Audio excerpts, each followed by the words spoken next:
नमस्कार, प्राइम समाचारमा स्वागत छ। म सरोज कोइराला। सुरु गरौं अहिलेसम्मका प्रमुख समाचारबाट।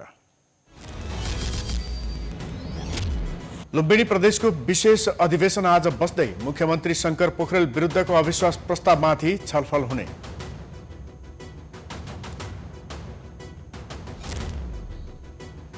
ओली सरकारले अध्यादेश मार्फत ल्याएको बजेट प्रतिस्थापन गरी नयाँ बजेट ल्याउने अर्थमन्त्रीको घोषणा। अर्थतन्त्रको आधार कमजोर बनेको निष्कर्ष। राजधानी काठमाडौँ सहित देशभर कोरोना भाइरसको संक्रमण भयावह हुँदै अस्पतालमा बिरामीको चाप बढ्दो, आइसियु बेडको समेत अभाव। अफगानिस्तानबाट सेना फिर्ता गर्ने निर्णयमा कुनै पश्चाताप नभएको अमेरिकी राष्ट्रपति बाइडेनको भनाई। विद्रोही तालिबानसँग आफै जुझ्न अफगानिस्तानलाई सुझाव। र राष्ट्रिय फुटबल टिमको बन्द प्रशिक्षण आजबाट पोखरामा सुरु हुँदै साफ च्याम्पियनशिप र एसियन कप छनौटका लागि खेलाडीहरू कडा अभ्यासमा।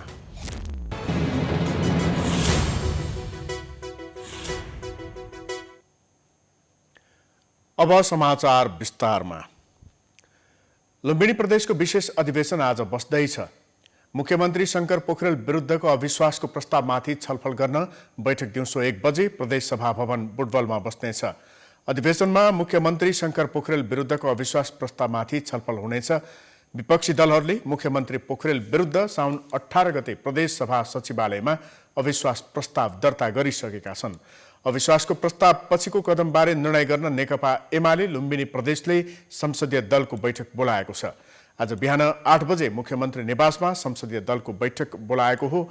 दलको बैठकले अविश्वासको प्रस्तावको सामना गर्ने या राजीनामा दिने भन्ने टुङ्गो लगाउनेछ। विपक्षी गठबन्धनले प्रदेश सभा सदस्यलाई होटलमै राखेका छन्। सोमबार कपिलवस्तुको राजा पानी रिसोर्टमा राखेका प्रदेश सभा सदस्यलाई मंगलबार पर्यटकीय क्षेत्र लुम्बिनीको होटलमा विपक्षी गठबन्धनका 41 सदस्यलाई सारिएको छ। विपक्षी गठबन्धनले आज नै सबै टुङ्ग्याउने तयारी गरेको छ। सत्तापक्ष भने सर्वोच्चको आदेश नआएपछि अलमलमै परेको छ। अर्थमन्त्री जनार्दन शर्माले प्रतिनिधि सभामा आर्थिक श्वेतपत्र सार्वजनिक गर्दै मुलुकको आर्थिक अवस्था चित्रण गरेका छन्। देशको आर्थिक अवस्था निकै खराब रहेको जनाउँदै अर्थमन्त्री शर्माले ओली सरकारले अध्यादेश मार्फत ल्याएको बजेटको विकल्पमा प्रतिस्थापन बजेट ल्याउने घोषणा गरेका छन्। एक रिपोर्ट।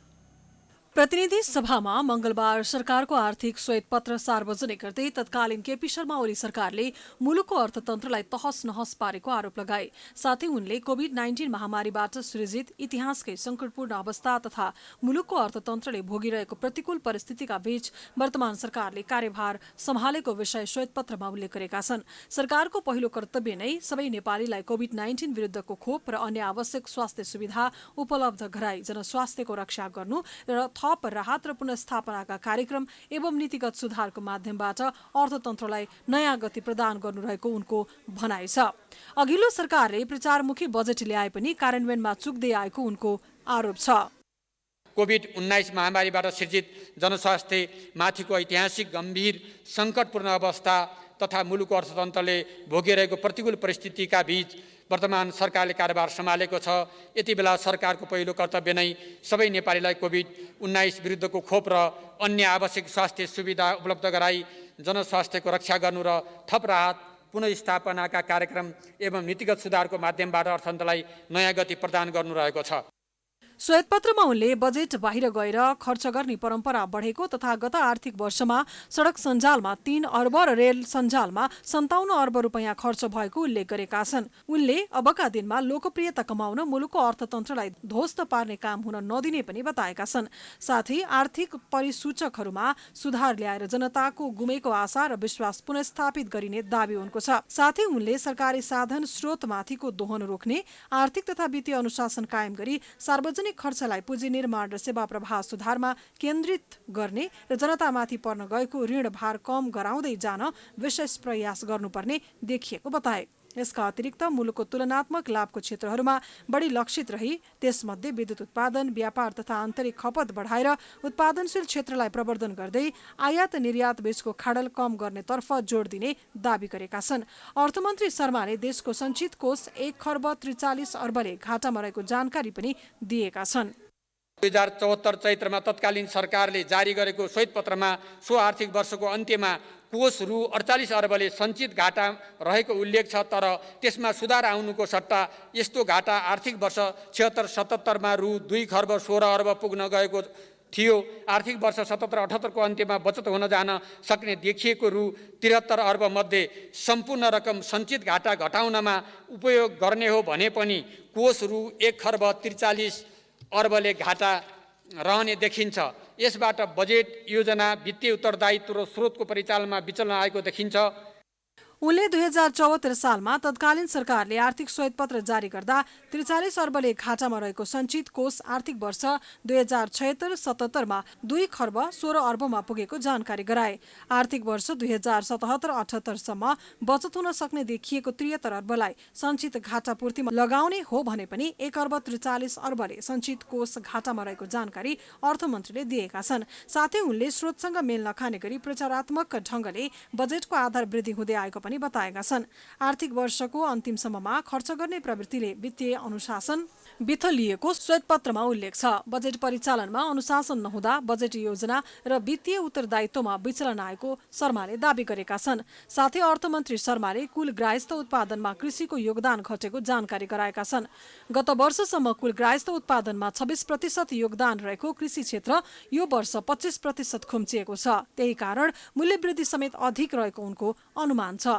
गत वर्षको तुलनामा यो वर्ष पेट्रोलियम पदार्थको मूल्य बढेकाले अझै मूल्य वृद्धि हुने देखिएको उनले बताए। समाचारको सिलसिला जारी छ, हामी विश्रामपछि आउँछौँ।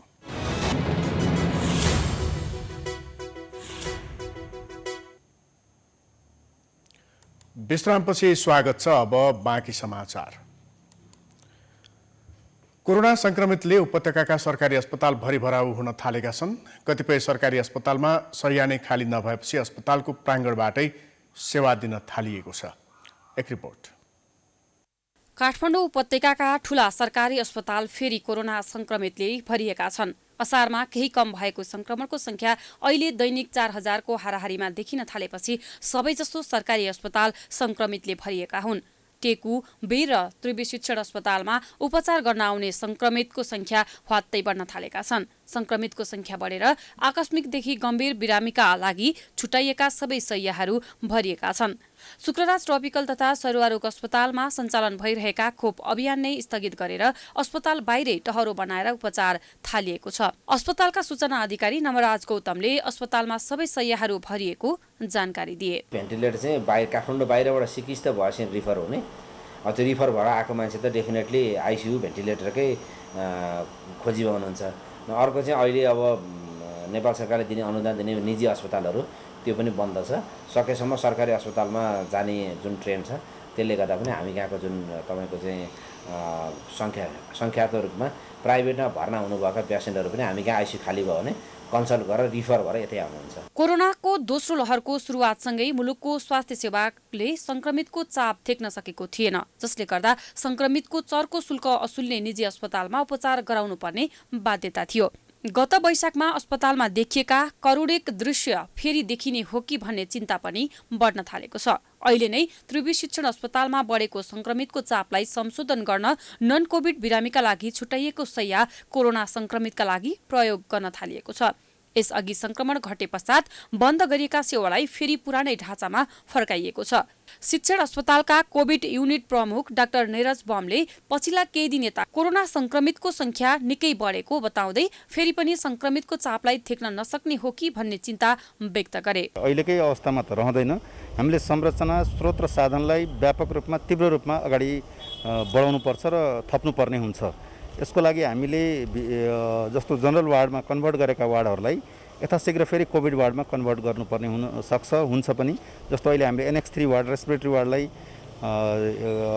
जनरल वार्ड बनाए तापनि फेरि अहिले कोभिड वार्डमा कन्भर्ट गरेको छौँ। अस्पतालहरूमा निजी तथा विभिन्न जिल्लाबाट रिफर भएर आउनेको संख्या पनि बढेको छ। वीर अस्पतालमा पनि संक्रमितको संख्या हत्ते बढेको छ। कोरोना संक्रमितलाई मात्रै उपचार गर्न कोभिड युनिफाइड अस्पतालका रूपमा तयार पार्ने भनिएको वीरमा जनशक्ति थपेर कहिलेदेखि उपचार सुरु गर्ने हो टुङ्गो पनि लागेको छैन। तर पनि सम्भावित तेस्रो लहरका लागि आफूहरू तयारी अवस्थामा रहेको कोभिड युनिट प्रमुख डाक्टर अच्युत कार्कीले बताए। अक्सिजन चाहिने बिरामीहरू 200 सम्म हामीले त्यहाँ राख्न सक्छौँ र आइसियुको बेड पनि क्यापेसिटी हामीले बढाएर 27 बेड बनाएका छौँ। अझै पनि हाम्रो चाहिँ 35 बेड थप्ने सक्ने संरचना सरसामानहरू सबै छन् र अब बढेको खण्डमा हामीले चाहिँ तुरुन्त मानव संसाधन लिएर स्टाफहरू लिएर चाहिँ त्यो सञ्चालनमा ल्याउन सक्छौँ। प्राय सबै सरकारी अस्पताल कोरोना संक्रमितले भरिएका छन्। संक्रमितको संख्या दोस्रो लहरमा चाहिँ दैनिक 10,000 वा सो भन्दा बढी उक्लिएको खण्डमा मुलुकको स्वास्थ्य सेवा फेरि पनि एकपटक ध्वस्त हुनेछ। दोस्रो लहरमा चाहिँ उपचारका लागि अत्यावश्यक अक्सिजनको अभावमा जनताले ज्यान गुमाउनु पर्ने सम्भावना अहिले पनि उस्तै छ। सरकारले स्वास्थ्य पूर्वाधारमा गरेको सुधारको जति बढाइ चढाइ गरे पनि त्यो झुटको पर्दाफास सरकारी अस्पतालमा बढेको संक्रमितको चाप र उनीहरूले पाइरहेको उपचार सेवाले नै गरेको छ। तर पनि स्वास्थ्य तथा जनसङ्ख्या राज्य मन्त्री उमेश श्रेष्ठले दोस्रो लहरमा चाहिँ स्वास्थ्य सेवा प्रभावित नहुने दावी गर्छन्। यो दोस्रो लहरबाट हामीले ठुलो पाठ सिकेको छौँ। अक्सिजनको व्यवस्था विशेष गरेर यो बालबच्चाको लागि कसरी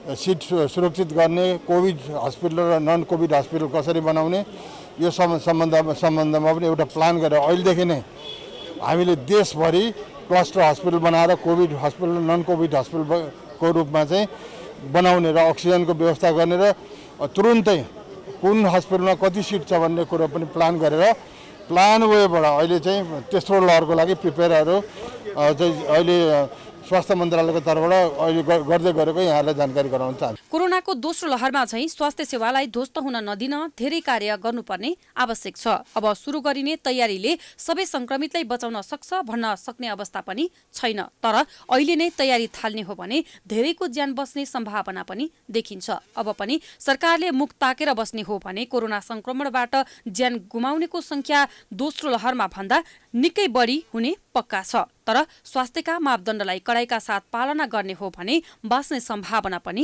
रहन्छ। त्यसैले अब नागरिक स्तरबाटै रोग लागेपछि ओखती गर्ने भन्दा रोग नै लाग्न नदिने उपाय अपनाउनु बुद्धिमानी हुनेछ। समाचारको सिलसिला जारी छ। हामी विश्रामपछि आउँछौँ।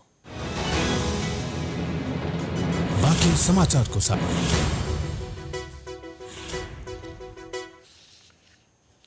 विश्रामपछि स्वागत छ। अब अन्तर्राष्ट्रिय समाचार।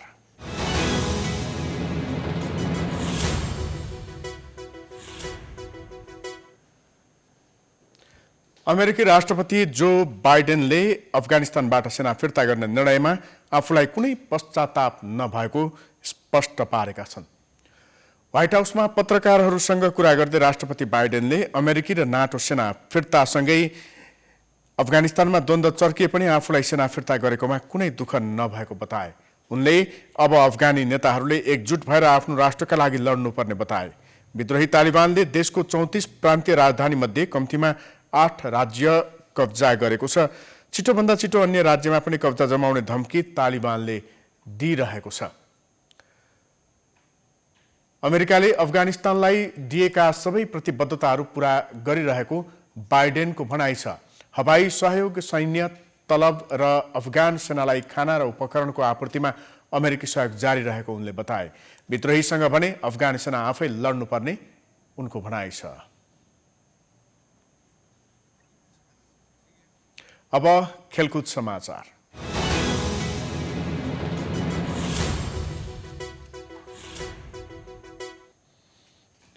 राष्ट्रिय पुरुष फुटबल टिमको बन्द प्रशिक्षण आजबाट पोखरामा सुरु हुँदैछ। अखिल नेपाल फुटबल संघ एन्फाले आजबाट पोखरा रङ्गशालामा टिमको प्रशिक्षण सुरु हुने जनाएको छ। 10 दिनको विश्रामपछि नेपाली टिमले पोखरामा प्रशिक्षण सुरु गर्न लागेको हो। प्रशिक्षणका लागि नेपाली टोली पोखरा पुगिसकेको छ। पोखराको प्रशिक्षणमा प्रकाश बुढाथोकी र एरिक बिष्ट भने सहभागी नहुने भएका छन्। दुवै खेलाडी चोटका कारण पूर्ण फिट नभएकाले टिममा नराखिएको एन्फाले जनाएको छ।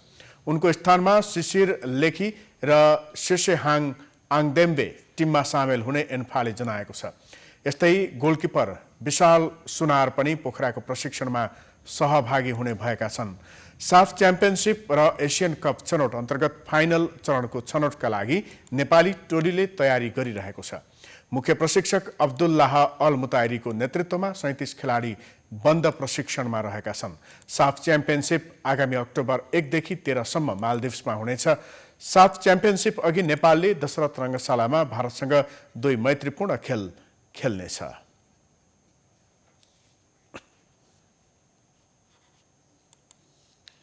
यससँगै हामी समाचारको अन्त्यमा आइपुगेका छौं। जाँदा जाँदै प्रमुख समाचार पुनः एकपटक। लुम्बिनी प्रदेशको विशेष अधिवेशन आज बस्दै मुख्यमन्त्री शंकर पोखरेल विरुद्धको अविश्वास प्रस्तावमाथि छलफल हुने।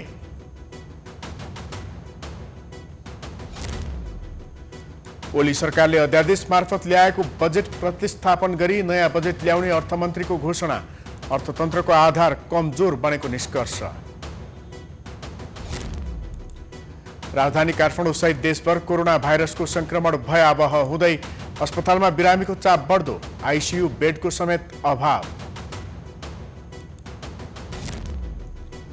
अफगानिस्तानबाट सेना फिर्ता गर्ने निर्णयमा कुनै पश्चाताप नभएको अमेरिकी राष्ट्रपति बाइडेनको भनाई। विद्रोही तालिबानसँग आफै जुझ्न अफगानिस्तानलाई सुझाव। र राष्ट्रिय पुरुष फुटबल टिमको बन्द प्रशिक्षण आजबाट पोखरामा सुरु हुँदै साफ च्याम्पियनसिप र एसियन कप छनौटका लागि खेलाडीहरू कडा अभ्यासमा।